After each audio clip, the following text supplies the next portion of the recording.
everybody that's around here, can you hear me? Can everybody hear me that's right here? I want you all to say happy birthday when I give you the cue, okay? We're going to do it at 3. That's everybody that can hear my voice here, okay? 1, 2, 3. Happy birthday. Didn't sound happy enough. I want some enthusiasm. Here we go. 1, 2, 3. Happy birthday. Better. One more last time. You up there, I want you to say it too. Ready? Everybody walking here, we're saying happy birthday. Lots of enthusiasm. This group over here on this side too. Ready? Give it all you got. 1, 2, 3. Come out and join us. We got cake, we got prizes, we've got prizes. Oliver C. Reed. We've got Harry Chapman on the line. We've got Harry Chapman. Hi, Harry. Hi, how are you?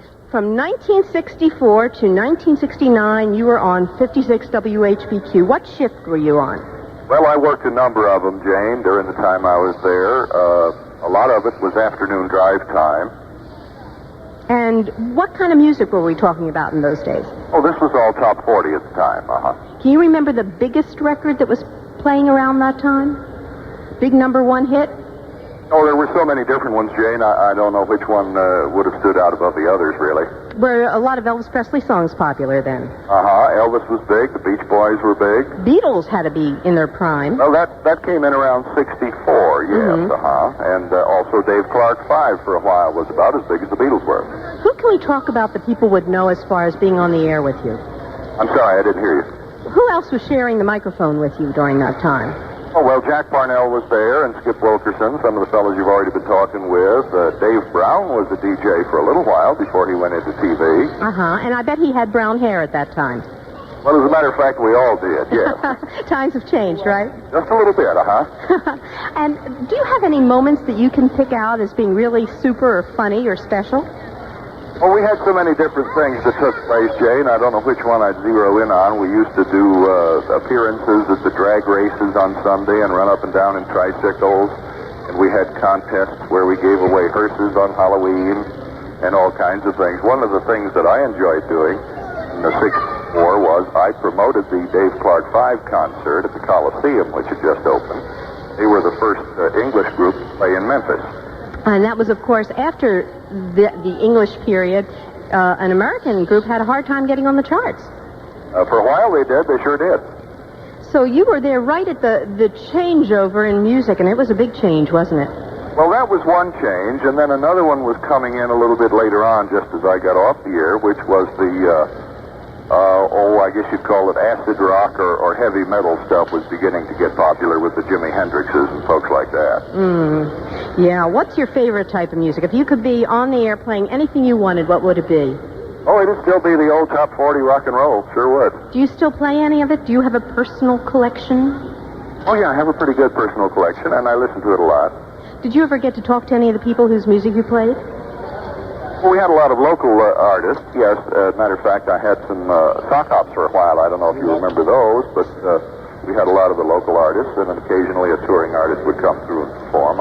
You know, I went to sock hops when I was a teenager, and in Philadelphia, the artists were also local, but they were people like Frankie Avalon and Fabian and Bobby Rydell and Connie Francis. Who were the local artists here in Memphis? Well, you had a number of people at Stax Records. You had folks at Sun Records. I've had Booker T and the MGs do a sock hop. And lots of people turning out? Where did you have them? Where was the place to go to dance? I'm sorry, I'm hearing something else along with you, Jane. Where was the big place to go? Was there a dance hall or a dance place where these were held? Well, we had them principally at YMCA Gymnasium. I see. And they were all to records where you lip sync, huh? No. Part of the time we were playing records for the dancing, and the rest of the time some of the artists would come in and perform live, and then we got to where we'd have a band part of the time and records part of the time.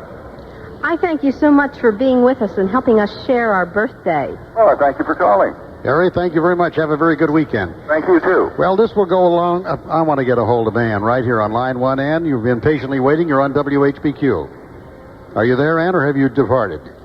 I guess Ann got away from us. Well, we don't want you to get away from... Well, if you're coming this way, make it a point to stop. We're broadcasting part of our 4th birthday celebration right here in the heart of the Hickory Ridge Mall. You can't very well miss us. There's a huge, big red and white WHBQ balloon. We have all kinds of... How many cakes do we ship in? Something like 15. 50. We've got cake we haven't used. Come by and enjoy, please. And don't forget to register for some of the prizes or the gifts. You don't bring us a gift. We'll have a gift for you, and we'll be giving those away all throughout next week after you register today. Simply your name and address. And we have some other things that are readily available. The very popular visors in any number of colors. We have some handy-dandy 12-inch rulers for the kids at school or even for you at home who may have use for a 12-inch ruler because sometimes those yardsticks are very unwieldy. I know that. You can use them for paint sticks. I'm an expert do-it-yourselfer. That's why I know they're very handy.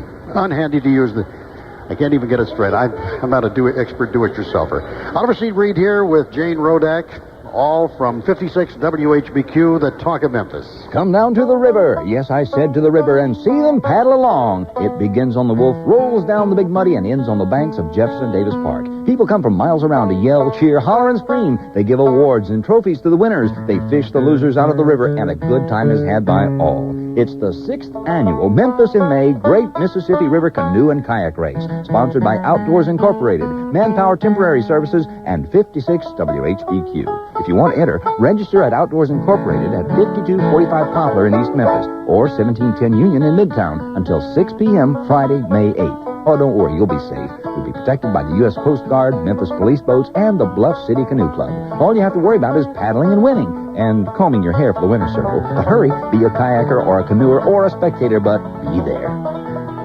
For the 6th annual Memphis in May Great Mississippi River Canoe and Kayak Race, Saturday, May 9th.